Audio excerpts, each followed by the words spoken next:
Hello everyone, welcome to PW only IAS. दोस्तों, स्वागत है आप सभी का आज के सेशन के अंदर।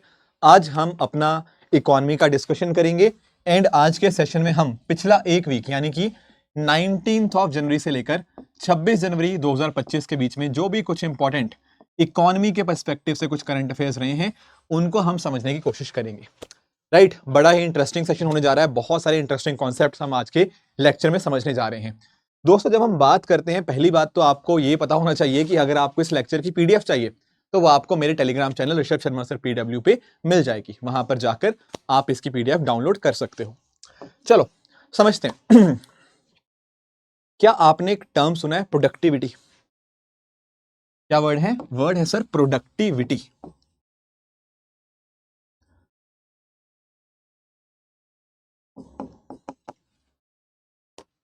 एक होता है प्रोडक्शन, एक होता है प्रोडक्टिविटी। दोनों में अंतर होता है। प्रोडक्शन तो मतलब हम कोई चीज बना रहे हैं, पर उस चीज को हम कितनी एफिशिएंटली बना रहे हैं ये भी तो इंपॉर्टेंट है कि नहीं? बिल्कुल सर, बिल्कुल बिल्कुल, वो भी इंपॉर्टेंट है। यानी कि लेट अस से हमने कुछ बनाना है। क्या बनाना है सर? मान लो ये जैकेट बनानी है या फिर ये घड़ी बनानी है, कुछ भी इस तरह से बनाना है। ये क्या है sir? Sir this is output. बिल्कुल, ये मेरा आउटपुट हुआ। इसके लिए मुझे क्या लगेंगे सर? सर मुझे लगेंगे इनपुट्स। बिल्कुल सर, किस तरह के इनपुट्स? अरे भाई, हमारे फैक्टर्स इनपुट्स, जैसे हमारा लेबर लग सकती है, हमारी लैंड लग सकती है, कुछ भी इस तरह से हमने कुछ फैक्टर इनपुट लगाया होगा इस आउटपुट को प्रोड्यूस करने के लिए। बहुत बढ़िया। अगर अगर मान लो हमारा इनपुट कम लग रहा है और हमारा आउटपुट अच्छा खासा आ रहा है, आई रिपीट, अगर हमारा इनपुट कम लग रहा है और हमारा आउटपुट ज्यादा अच्छा खासा आ रहा है, तो क्या हम ये कह सकते हैं कि उस केस में हमारी जो प्रोडक्टिविटी है वो ज्यादा होगी? आप बोलोगे हाँ सर। अगर आप कम इनपुट इस्तेमाल करते हुए अच्छा खासा आउटपुट ले आते हो, that means what? That means आप ज्यादा प्रोडक्टिव हुए। जैसे लेट अस से मैं आपको बोलता हूं कि आप कोई टास्क कर रहे हो, कोई काम कर रहे हो, ये दीवार बना रहे हो, कुछ भी काम कर रहे हो, अगर आपका आउटपुट ज्यादा है एंड आपका इनपुट कम है तो आप ज्यादा प्रोडक्टिव हुए, है कि नहीं? जैसे फॉर एग्जाम्पल लेट अस से कि कोई लेबर थी, लेबर ने इस तरह से जैकेट्स बनानी थी। अगर 100 जैकेट्स बनाने के लिए आपका कुछ पर्टिकुलर नंबर ऑफ लेबर लग रहे हैं, तो यहां पर इसके माध्यम से मैं प्रोडक्टिविटी निकाल सकता हूं। ठीक है। अब प्रोडक्टिविटी भी दो तरह से हो सकती है। सर कैसे दो तरह से? देखो, प्रोडक्टिविटी की जब मैं बात करूंगा ना, प्रोडक्टिविटी एक तो हो सकती है आपकी एवरेज प्रोडक्टिविटी,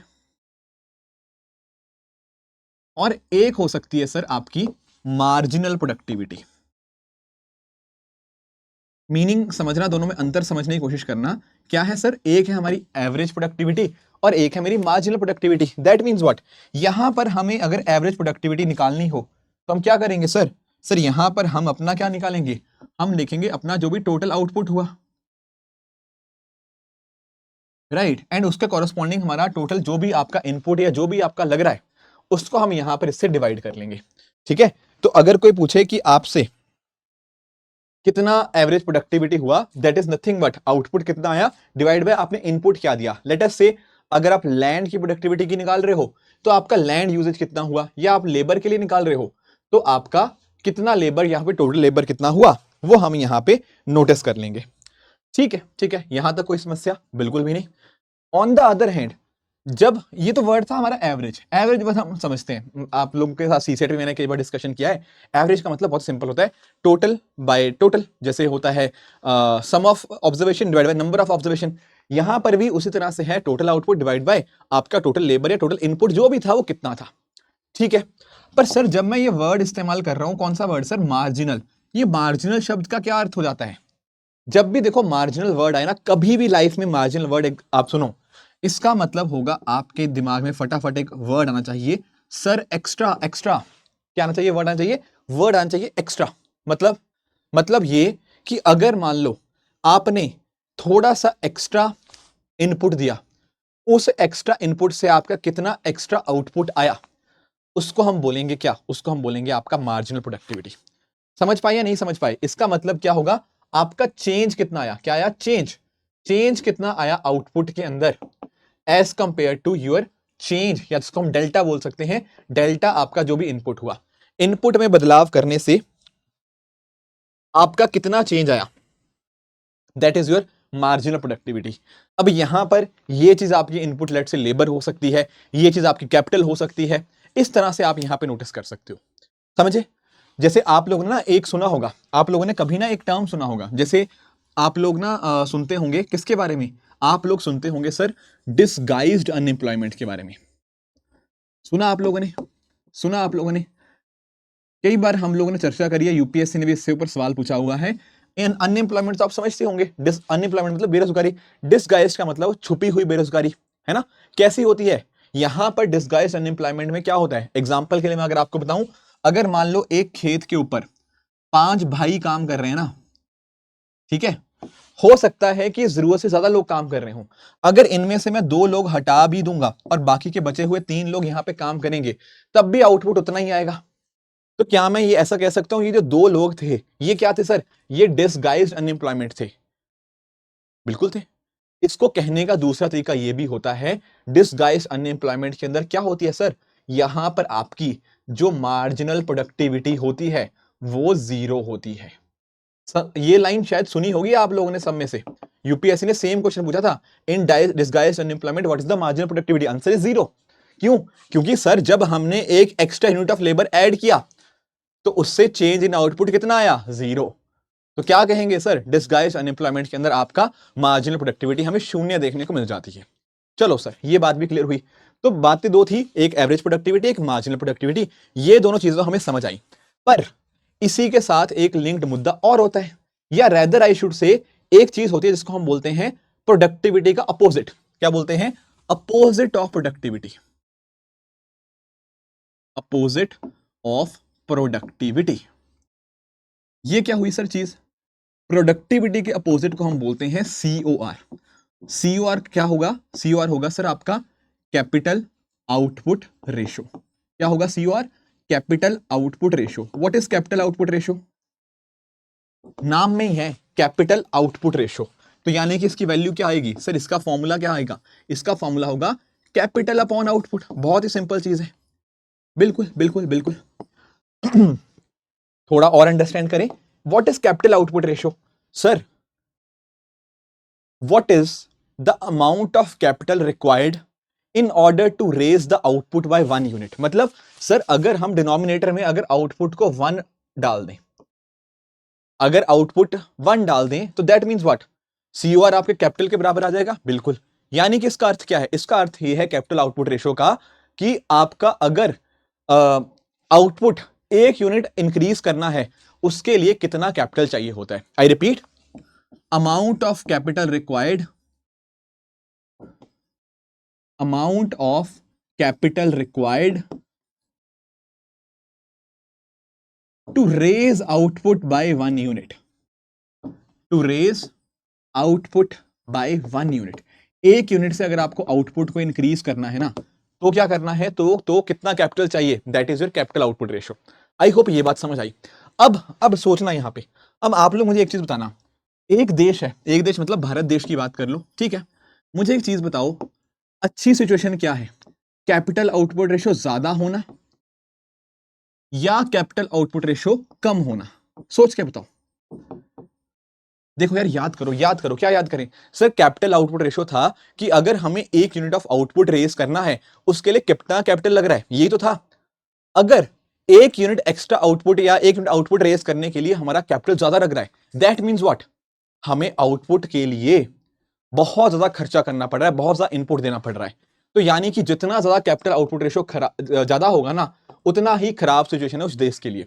और साथ ही साथ जितना कम कैपिटल आउटपुट रेशो होगा उतना अच्छी बात है, मतलब आप कम इनपुट लेकर भी अच्छा खासा आउटपुट जनरेट कर सकते हो। यह मतलब होता है कैपिटल आउटपुट रेशो कम होने का। एक एग्जांपल दूं? बिल्कुल सर, बिल्कुल देंगे एग्जांपल। लेट अस से सर ये जैकेटें बनानी है, क्या बनानी है, जैकेट्स बनानी है, बहुत बढ़िया। अब ये जैकेट बनाने के लिए सर कुछ एक कैपिटल की रिक्वायरमेंट होगी, बिल्कुल बिल्कुल सर, जैसे कि लेट अस से आपकी इस साल की कैपिटल रिक्वायरमेंट्स हैं कुछ 100, इसमें आपका लेबर आ गया, आपका लैंड आ गया, ये सब आपके कैपिटल रिक्वायर्ड है, बहुत बढ़िया। एंड इस कैपिटल रेस कर मतलब कैपिटल के थ्रू आपने पता क्या किया, आपने लेट से ये 10 जैकेट बना दी। कितनी जैकेट बना दी आपने? 10 जैकेट बना दी। तो आपका आउटपुट कितना बना सर? सर आउटपुट बना आपका 20 जैकेट्स के, सॉरी कितना बोला मैंने, 10 जैकेट्स के बराबर। ठीक है, ठीक है। तो इतना आपका कैपिटल लगा, इतने आपका आउटपुट निकल के आया। वैसे तो आउटपुट आप रुपीस की टर्म में भी लिख सकते हो, पर लेट अस से अगर आपको यहां पर COR निकालना हुआ, कैपिटल आउटपुट रेशो, ये आउटपुट रेशो ना मैं जैकेट्स की फॉर्म में, क्वांटिटी की फॉर्म में लिख रहा हूं। आप लिखने के लिए इसको रुपीस की टर्म में भी लिख सकते हो। तो कैपिटल आउटपुट रेशो यहां पे कितना आएगा? आप बोलोगे सर यहां पर आएगा 100/10। ये आपकी वैल्यू कितनी निकल के आएगी? ये आपकी निकल के आएगी वैल्यू 10। तो यहां पर जब मैंने आपका कैपिटल आउटपुट रेशो निकाला ना, जब मैंने आपका कैपिटल आउटपुट रेशो निकाला, तो यहां मैंने देखा total capital upon total output, तो ये वैल्यू मेरी 10 निकल के आ गई। बहुत बढ़िया, बहुत बढ़िया। ये होता है COR। COR कोई दिक्कत? लेट अस से ये कहानी इस साल की है, ठीक है, प्रेजेंट ईयर, ठीक है। अब लेट अस से अगले साल पता क्या होता है? इसके अगले साल क्या होता है सर? इसके अगले साल एक काम करते हैं, इसके अगले साल भी हो सकता है कुछ नया कैपिटल लाया जाए, है ना, कुछ नई मशीनें ला ली, मैंने लगा ली, कुछ और काम कर लिया। लेट अस से कुछ जो एक्स्ट्रा कैपिटल मैं लेके आया, या एक्स्ट्रा कैपिटल जो मैंने इन्वेस्ट किया अगले साल, वो था कितना? वो था 50। ठीक है। एंड इस बार पता कितना आउटपुट आया? इस बार आउटपुट आया मेरा लेट अस से 20 यूनिट। अब यहां पर जब आप COR निकालने की कोशिश करोगे ना, आप नोटिस करोगे भाई 100 कैपिटल पहले ही इन्वेस्टेड है, 50 कैपिटल आपने एक्स्ट्रा लिया, लेट अस से आपने कोई बहुत ही तगड़ी टेक्नोलॉजी वाली कोई मशीन ले आए हो, तो कैपिटल कितना हुआ आपका? 150।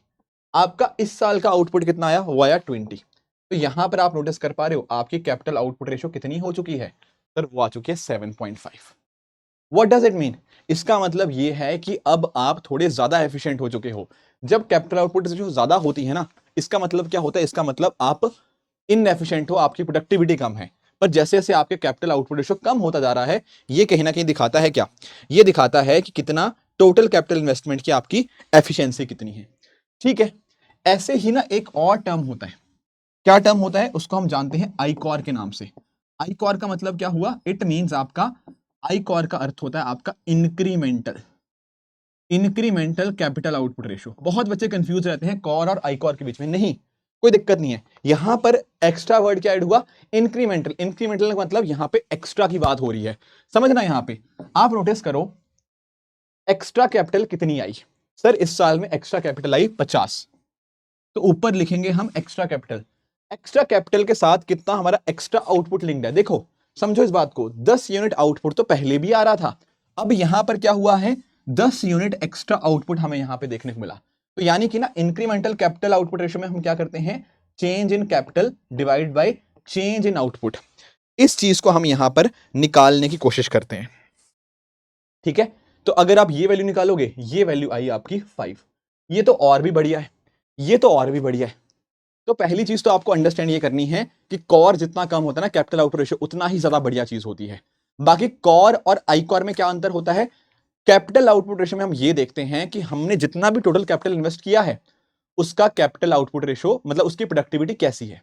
On the other hand incremental capital output ratio में क्या देखेंगे? इंक्रीमेंटल में ये देखिए, ये जो एक्स्ट्रा कैपिटल हमने इस साल खर्च किया, या जो इतना एक्स्ट्रा कैपिटल हमने लगाया, उसको माध्यम से हम कितना यहां पर आउटपुट जनरेट कर पा रहे हैं, वो हमें हमें प्रोडक्टिविटी दिखा रहा है। तो ये जो बात बात कर रहे हैं ना आई कॉर 5 की, ये बहुत अच्छी बात है। ये दिखा रहा है कि हमने जो एक्स्ट्रा कैपिटल इस साल लेकर आए ना, उसकी प्रोडक्टिविटी बहुत खूब है। टोटल प्रोडक्टिविटी हमें यहां से मिल जाएगी। पर ध्यान क्या रखना, ये उल्टा होता है प्रोडक्टिविटी का। तो COR जितना ज्यादा, उतनी ही प्रोडक्टिविटी हमें कम देखने को मिल जाएगी। एक तो ये चीज आपको पता होनी चाहिए। और क्या अंडरस्टैंड करना है सर? और एक बात आपको और समझनी है, वो पता क्या है? देखो दरअसल में ना सरकार को पता क्या देखना होता है? सरकार को ना देखना होता है GDP का आंकड़ा, है कि नहीं? और GDP क्या है सर? GDP एक तरह का आउटपुट है। GDP एक तरह का क्या है? हमारा आउटपुट है। तो हमें मतलब GDP आप लोग जानते होंगे, sum of all final goods and service produce within an economy. बिल्कुल ठीक बात है, बिल्कुल ठीक बात है। अब यहां पर ना अगर सरकार है, सरकार को कॉर का पता है कैपिटल आउटपुट रेशियो कितना चल रहा है, सरकार को आई कॉर का पता है ना?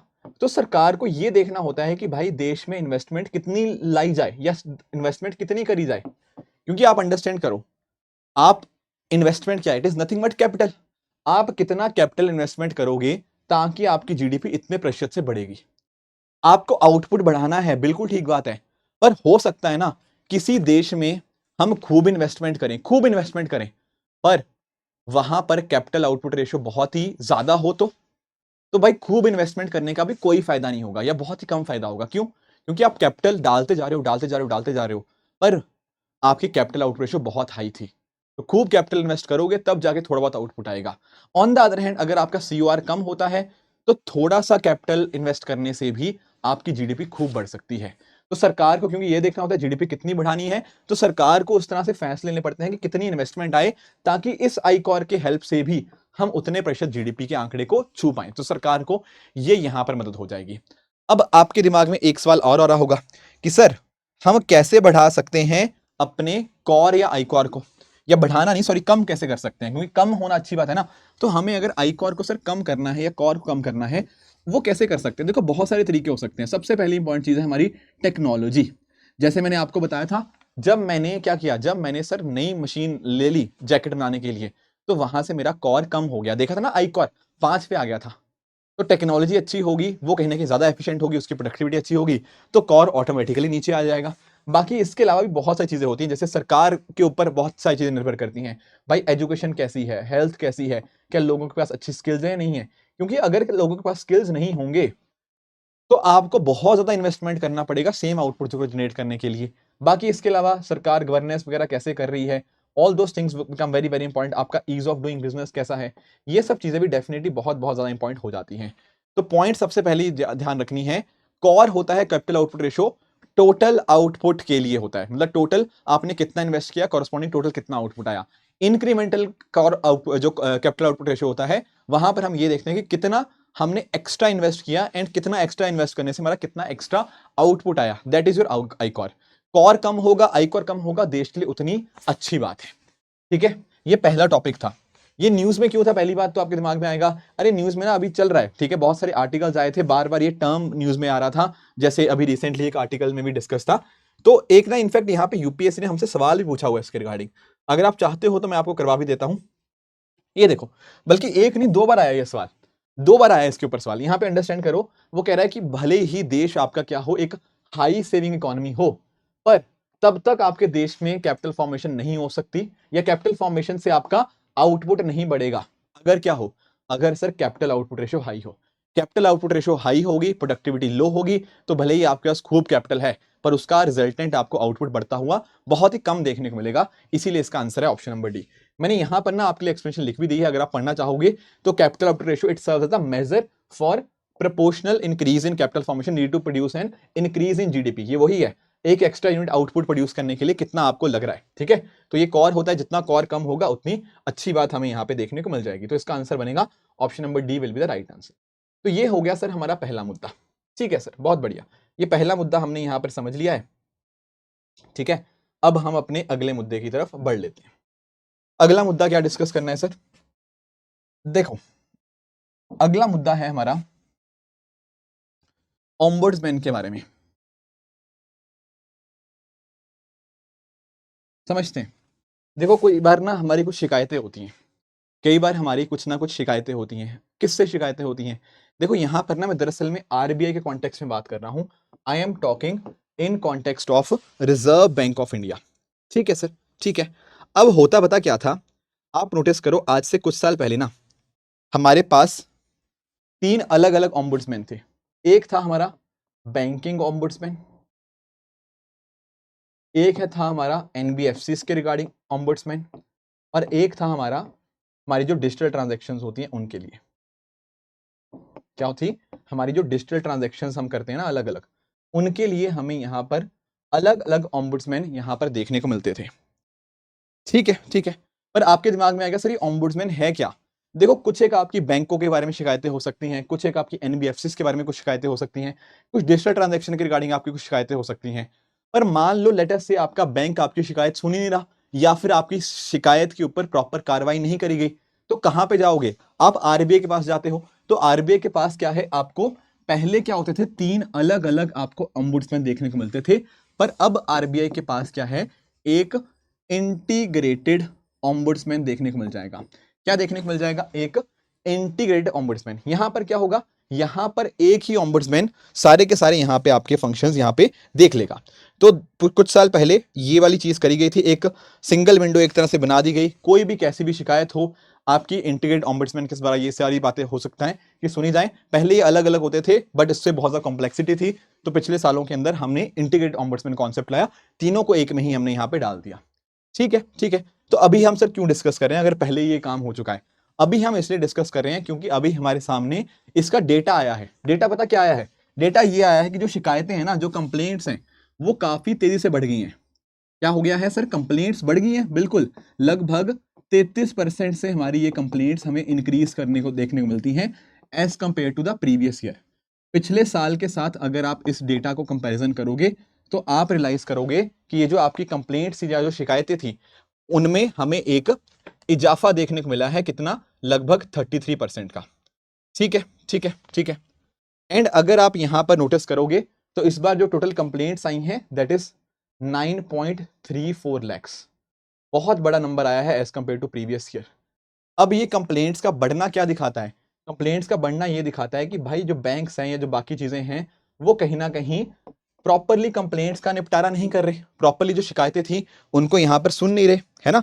तो ये इतनी ज्यादा कंप्लेंट्स आ रही हैं, खासकर आपके आपके जो मेजर कंप्लेंट्स आ रही हैं वो आ रही हैं लोन्स के रिगार्डिंग, आपके एडवांसेस के रिगार्डिंग, है ना। तो ये जितना नंबर ये बढ़ता जाएगा ये कहीं ना कहीं ये दिखा रहा है कि जो बैंकिंग सेक्टर है वो उतना रिस्पॉन्सिव नहीं है कस्टमर कंप्लेंट्स को लेके, उनको हैंडल करने में वो उतना ज्यादा एफिशिएंट नहीं हो पा रहे। ठीक है, यहां पर कुछ एक चीजें बताई गई हैं और भी, जैसे फॉर एग्जांपल चंडीगढ़ हो गया, ठीक है, आपका दिल्ली हो गया, राइट, आपके कुछ और स्टेट्स हो गया, यहां पर सबसे ज्यादा कंप्लेंट्स देखने को मिली हैं। जो आपके नॉर्थ ईस्टर्न स्टेट्स हैं या लक्षद्वीप है वहां पर सबसे कम है। ठीक है, तो ये कुछ बातें थी जो आपको यहां पे समझ आनी चाहिए। पहली बात तो क्या थी ऑम्बुड्समैन के बारे में, कि पहले अलग अलग हुआ करते थे शिकायतों का देखने के लिए, डिजिटल ट्रांजेक्शन के लिए अलग था, इसके लिए अलग था, एनबीएफसी के लिए, बैंकिंग के लिए अलग था। अब सबको एक ही में कंबाइन कर दिया गया है। एंड कौन इनको देखता है? आपका रिजर्व बैंक ऑफ इंडिया के अंतर्गत ही आते हैं।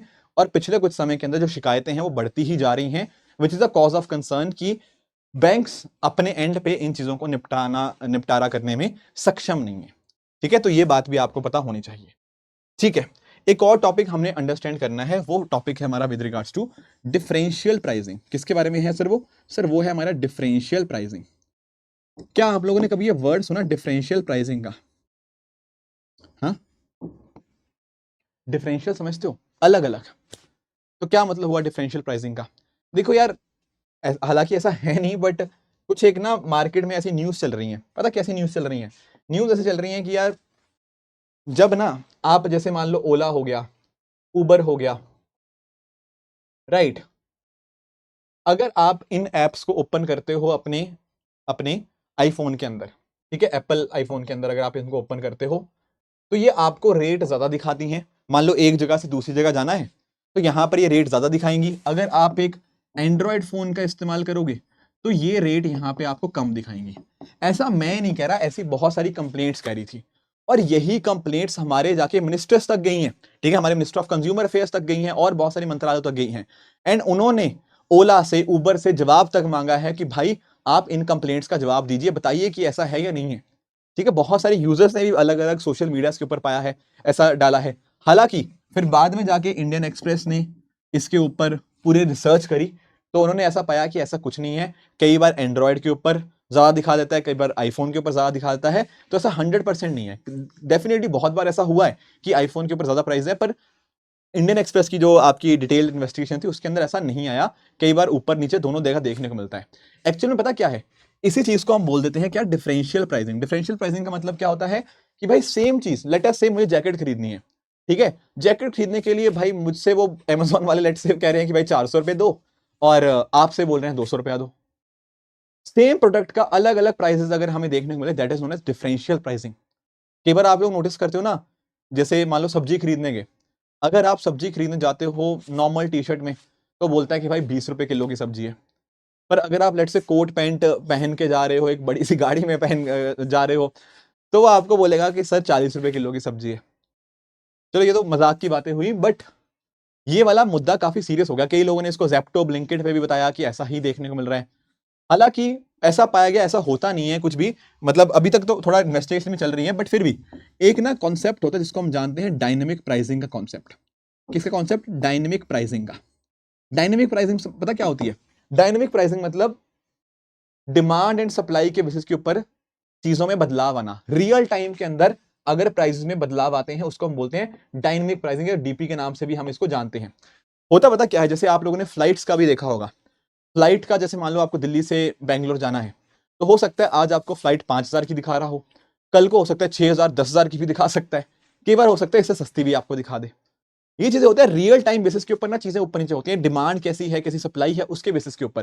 तो सेम चीज ओला उबर के केस में भी देखने को मिलती है। अगर मान लो किसी चीज की डिमांड ज्यादा है, आपको जैसे मैं ही मान लो, जैसे मुझे यहां से अपने घर जाना होता है, कभी मुझे 200 रुपया दिखा देगा भाई जो आपके आपके ओला वाले हैं, कभी वो 300 दिखाता है, कभी 350, फ्राइडे वाले दिन 500 600 दिखाने लग जाता है।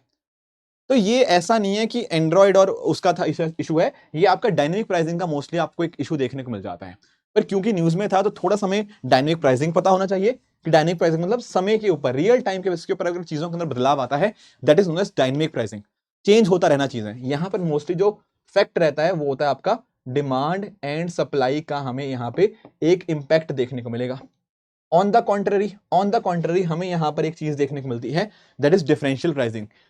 अलग यूजर के लिए अलग रेट, किसी और यूजर के लिए अलग रेट, ये होता है डिफरेंशियल प्राइसिंग। बात समझ आई? बात समझ आई? ठीक है। अब हुआ पता क्या है, यहां पर दो चीजें हमें और स्टडी करनी है। एक हमें स्टडी करना होगा सीसीपीए के बारे में, मैं अभी आपको बताऊंगा कि आखिर सीसीपीए का क्या रोल है इस पूरे मुद्दे के अंदर। एंड दूसरा हमें एक कॉन्सेप्ट समझना होगा, that is with regards to आपके डार्क पैटर्न्स। क्योंकि काफी लोग कह रहे हैं कि ये डार्क पैटर्न का भी केस हो सकता है। डार्क पैटर्न समझते हो? देखो एक्चुअल में ना, जो हेनरी ब्रिगल है, उन्होंने यहां पर ये टर्म कॉइन करी थी डार्क पैटर्न। पर इसका मतलब समझो, कई बार लेटस से कि आप एक ऐप ओपन करके बैठे हो अमेजोन की, किसी की भी लेटस से, वहां पर ना आपके सामने ना कोई जैकेट आके आ गई या कोई शू आ गया आपके सामने। अभी आप सोच रहे थे कि यार इस जूते को खरीदा जाए या नहीं खरीदा जाए, ठीक है।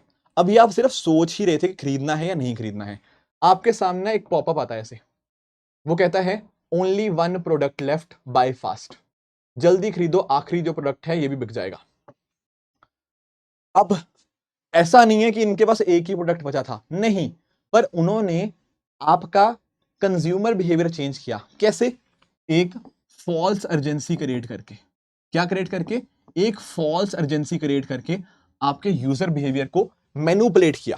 यही यूजर बिहेवियर को मैनिपुलेट करना is known as dark pattern, is known as dark pattern. कुछ और एग्जाम्पल भी हैं क्या सर? हाँ जी बिल्कुल। जैसे फॉर एग्जाम्पल लेट अस से आप कुछ खरीदने जा रहे थे और आपने खरीदी एक चीज, पर जब आप चेकआउट पर पहुंचे आपकी बास्केट के अंदर बहुत सारी चीजें आ चुकी हैं। बास्केट स्नीकिंग भी आप कई बार इसको कह लेते हैं, राइट? या फिर आपने जब प्रोडक्ट को देखा तो उसके ऊपर दाम लिखा हुआ था 499, आप जब उसको चेकआउट करके खरीदने गए वहां पर पता नहीं क्या क्या ऐड करके 799 खरीद लिया। अगर आपको कोई सर्विस सब्सक्राइब करनी थी तो आपके सामने बड़ा बड़ा लिखा आ रहा है subscribe here, subscribe here, subscribe here. जब आपका मन किया उस सर्विस को अनसब्सक्राइब करने का, तो आपको कहीं मिल ही नहीं रहा ऑप्शन, कोई 2 3 4 5 लिंक खोलने के बाद एक छोटा सा लिखा हुआ अनसब्सक्राइब। यहां पर पता क्या हो रहा है, यहां पर एक जो कंज्यूमर है उसको बेवकूफ बनाने की कोशिश करी जा रही है, उसका यूजर बिहेवियर मैनिपुलेट करने की कोशिश करी जा रही है। अब यहां हमारी सरकार ने बोला है कि ये सब चीजें आपके डार्क पैटर्न के अंतर्गत आती हैं, एंड कोई भी संस्था यहां पे डार्क पैटर्न्स के साथ इन्वॉल्व होती हुई देखने को मिली, उसके ऊपर यहां पे स्ट्रिक्ट एक्शन लिया जाएगा। ठीक है। अब अंडरस्टैंड करते हैं कि सर ये आखिर सीसीपीए क्या है, इसका क्या रोल है इन सब मुद्दों के अंदर। देखो वैसे सीसीपीए ना बड़ा न्यूज में है। क्यों न्यूज में है? देखो अभी किसी पर्टिकुलर XYZ इंस्टीट्यूट के ऊपर भी, जो IAS कोचिंग के इंस्टीट्यूट्स हैं, उनके ऊपर भी कुछ जुर्माना लगाया गया है। वो जो जुर्माना लगाया गया है वो भी दरअसल में सीसीपीए के द्वारा ही लगाया गया है। बट एनीवेज हमें एग्जाम के पर्सपेक्टिव से समझना होगा कि व्हाट इज सीसीपीए और ये सारे क्या काम है इसका। देखो सीसीपीए की जब हम बात करते हैं ना, it stands for central consumer protection authority. I repeat, it stands for central consumer protection authority. अब आप लोग जानते होंगे, देखो हुआ पता क्या है, दरअसल में 1986 एक बहुत ही इंपॉर्टेंट साल हमारे लिए है। ऐसा क्यों सर, ऐसा क्या हो गया 1986 में? दरअसल में देखो जो हम लोग हैं, हम लोग कौन है सर? हम लोग ग्राहक हैं, है ना, आप लोगों ने सुना होगा जागो ग्राहक जागो, टीवी के ऊपर अक्सर देखा होगा। तो दरअसल में हमारे कंज्यूमर्स के प्रोटेक्शन के लिए एक एक्ट आता है 1986 के अंदर, जिसको हम जानते हैं कोपरा एक्ट के नाम से, कंज्यूमर प्रोटेक्शन एक्ट। ठीक है, ये 1986 के अंदर ये एक्ट आता है, कंज्यूमर प्रोटेक्शन एक्ट। चलो बढ़िया है। अब इसके अंदर बात करी जाती है कि यार कंज्यूमर के साथ कोई धोखाधड़ी नहीं कर सकता। जैसे आजकल आप नोटिस करते हो ना, आपके आपके जो भी आप कुछ खरीदते हो उसके ऊपर सब कुछ मेंशन होता है कि उसका एमआरपी कितना है, उसके अंदर क्या चीज कितनी है, एक्सपायरी डेट कब है। क्या क्या लगता है क्यों जरूरी है? अरे भाई, कंज्यूमर प्रोटेक्शन एक्ट ने ये बात बोल रखी है कि ग्राहक को हमें अवेयर करेंगे, ग्राहक को ये जानकारी देनी जरूरी है। ठीक है, तो 1986 के अंदर ये एक्ट आता है, बहुत ही अच्छा एक्ट था। बट 1986 का जमाना अलग था, आज जमाना हम बात कर रहे हैं यहाँ पे 2025 की बात कर रहे हैं। तो दरअसल में जब हम 2020 में आए, कब आए? जब हम 2019-20 में आए, तब हमें लगा कि नहीं यार, इस एक्ट में ना कुछ बदलाव करने की जरूरत है। तो हमने अमेंडमेंट किया इस 1986 एक्ट के अंदर, वहां से निकल के आया कोपरा एक्ट 2020। ठीक है, क्योंकि आप नोटिस करो 1986 में ये ई कॉमर्स वगैरह कुछ नहीं होता था, पर आज है, आज तो बहुत इंपॉर्टेंट है। तो दरअसल में हमने यहाँ पे जब अमेंडमेंट किया ना, तो हमने ई कॉमर्स हो गया, इन सब चीजों को भी ऐड किया, थोड़ा हमारे ग्राहकों के लिए, हमारे जो उपभोक्ता है उनके लिए कुछ और बेहतर प्रावधान किए। एंड वहीं से एक अथॉरिटी निकल के आई, जिसका नाम क्या है? जिसका नाम है sir CCPA, central consumer protection authority. ठीक है, इसका काम क्या होता है, काम समझेंगे, बट आप एक बात समझो, यहां पर ना ये जो आता है सीसीपीए, ये ministry of consumer affair, food and public distribution के अंदर आता है। I repeat, ministry of consumer affair, food and public distribution के अंतर्गत आपका सीसीपी आपको देखने को मिल जाएगा। बहुत बढ़िया। यहां पर पहली बात, एक होता है चीफ कमिश्नर। ठीक है, यहां पे तीन लोग होते हैं, अंडरस्टैंड करना आप, यहां पे समझना। यहां पे एक होता है आपका, एक होता है सर आपका चीफ कमिश्नर हो गया, और चीफ कमिश्नर के साथ ही साथ दो और हमें कमिश्नर्स देखने को मिलते हैं इन सीसीपीए। कौन होते हैं सर ये दो कमिश्नर्स? इन दो कमिश्नर में एक कमिश्नर होगा वो वस्तुओं के साथ डील करेगा, यानी कि गुड्स के साथ डील करेगा, एंड दूसरा कमिश्नर जो होगा वो डील करेगा आपका सर्विसेज के साथ। इस तरह से एक आपका चीफ कमिश्नर हो गया, एंड दो आपके कमिश्नर्स यहां पे देखने को मिल जाते हैं। बाकी यहां पर सीसीपीए का आपका डेफिनेटली एक इन्वेस्टिगेशन विंग भी होता है, जिसको हेड किया जाता है डायरेक्टर जनरल के द्वारा। बाकी जो डीसीज होते हैं ना, जो आपके डीएम जो आप बनोगे कल को, इनके पास भी पावर होती है। मान लो किसी का कंज्यूमर राइट का वायलेशन हुआ है, कोई अनफेयर ट्रेड प्रैक्टिस हुई है, या फिर कहीं ना कहीं कुछ गलत या मिसलीडिंग एडवर्टीजमेंट होती है। आजकल ये मुद्दा बहुत ज्यादा चल रहा है कई बार। ठीक है ना, एडवर्टीजमेंट ऐसी दिखाई जाती है, आपको कुछ बहुत बड़े बड़े क्लेम्स दिखाए जाते हैं, एंड बाद में होता कुछ भी नहीं। ठीक है, अभी ये जो मुद्दा मैं कह रहा ना, कुछ यूपीएससी कुछ कोचिंग इंस्टीट्यूट्स पे भी कुछ मुद्दा उठा, वहां पर भी यही बात बोली गई कि मिसलीडिंग एडवर्टीजमेंट दिखाई जाती है कि हमारे यहाँ से इतने सिलेक्शन है, हमारे यहाँ से उतने सिलेक्शन है।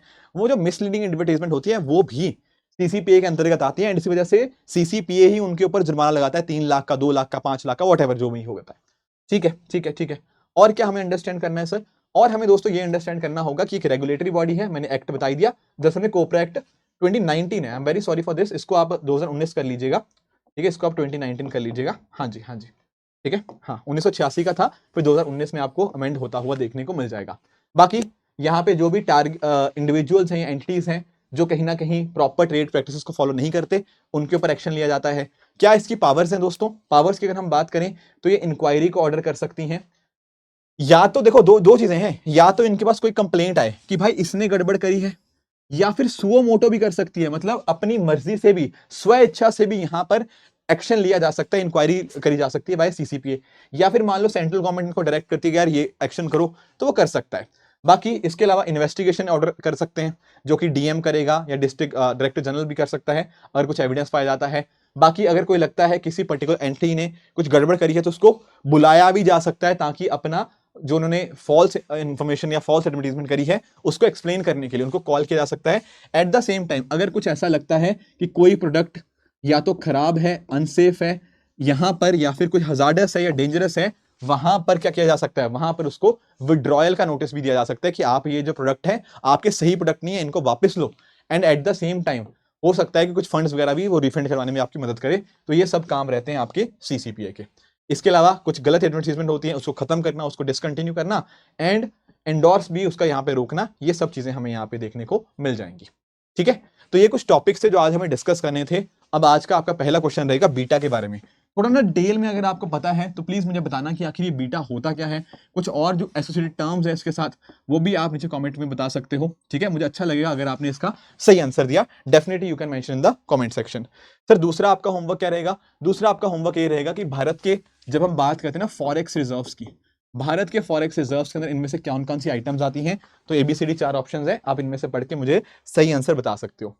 लास्ट टाइम मैंने आपको एक होमवर्क दिया था, एक तो हमने डिस्कस कर लिया, कौन सा वाला था, वो आपका जो कैपिटल आउटपुट रेशियो, वो तो हमने समझ लिया। एक और होमवर्क मैंने दिया था आपको इनटेंजिबल इन्वेस्टमेंट के बारे में। इन्वेस्टमेंट आप जानते हो, आप साथ में ये वर्ड में अंडरस्टैंड करते होंगे इनटेंजिबल। देखो दोस्तों, एक चीज होती है टेंजिबल, टेंजिबल मतलब ऐसी चीज जिसको आप टच कर सकते हो, जिसको आप छू सकते हो, बिल्कुल। और दूसरा टर्म है आपके यहाँ पे इनटेंजिबल, जिसको आप कहीं ना कहीं टच नहीं कर सकते, बस आप अंडरस्टैंड कर सकते हो या फिर महसूस कर सकते हो, है ना, वो सब चीजें होती हैं। अब नोटिस करना, यहां पर पहली चीज कह रहा है ब्रांड रिकॉग्निशन। क्या ये टेंजिबल है या क्या एक इनटेंजिबल है? देखो यार, जैसे मैं आपको एग्जांपल देता हूं, जैसे ना आप सुनते हो फिजिक्स वाला, आप पीडब्ल्यू का नाम सुनते हो, एक ट्रस्ट साथ में लिंक्ड आता है। ये चलो टाटास की बात करते हैं। टाटास, जब मैं टाटास वर्ड बोलता हूं, एक दिमाग में एक इमेज आती है, एक ना एक इमेज सी बनती है दिमाग के अंदर, यार हाँ टाटास है तो थोड़ा भरोसा वाला ब्रांड है, आती है ना। ये है आपका ब्रांड वैल्यू, ठीक है। आप इसको चाहो तो और भी टर्म्स के साथ कह सकते हो, पर ब्रांड रिकॉग्निशन लोगों के दिमाग में उसके साथ कुछ रिलेट होती है, राइट। ये ऐसा नहीं है कि उनके पास कुछ सामान पड़ा हुआ है। जैसे इन्वेंट्री बात करें, इन्वेंट्री आपका टेंजिबल होता है। अगर मैंने मान लो घड़ियां बना के अपने गोडाउन में रखी हुई हैं बहुत सारी, ये मेरी टेंजिबल इन्वेस्टमेंट है, इसको आप टच कर सकते हैं, मशीनों को टच कर सकते हैं, पर मेरे ब्रांड को आप अंडरस्टैंड कर पा रहे हो, वो एक इनटेंजिबल चीज हुई। बाकी इंटेलेक्चुअल प्रॉपर्टी, लेट अस से मेरी कंपनी के नाम पे कुछ पेटेंट्स हैं, कुछ कॉपीराइट्स हैं, ये सब चीजें हैं, ये सब मेरा इनटेंजिबल इन्वेस्टमेंट होगा। उस तरह से दोस्तों लिस्ट, जो मेलिंग लिस्ट होती है क्लाइंट की, अब मेलिंग लिस्ट जो होगी क्लाइंट की, उसको हम अलग अलग पर्पसेस से इस्तेमाल कर सकते हैं, वो भी आपका इनटेंजिबल इन्वेस्टमेंट ही होगा।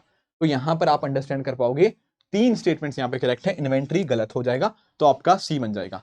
तो दोस्तों एसेट्स को इस तरह से आप क्लासिफाई कर सकते हो, एक है टेंजिबल, जैसे मैंने आपको बताया, टेंजिबल एसेट्स के अंदर आपका लैंड हो गया, जमीन, आपकी मशीनरी, आपकी इन्वेंट्री, आपके स्टॉक्स, बॉन्ड, कैश, ये सब जो है ये भी आपका टेंजिबल में आ जाएगा। बाकी इनटेंजिबल के अंदर आपके पेटेंट, ब्रांड, आईपीआर हो गया, एंड आपकी मेलिंग लिस्ट क्लाइंट्स, ये सब आपके इनटेंजिबल के अंदर आ जाएंगे।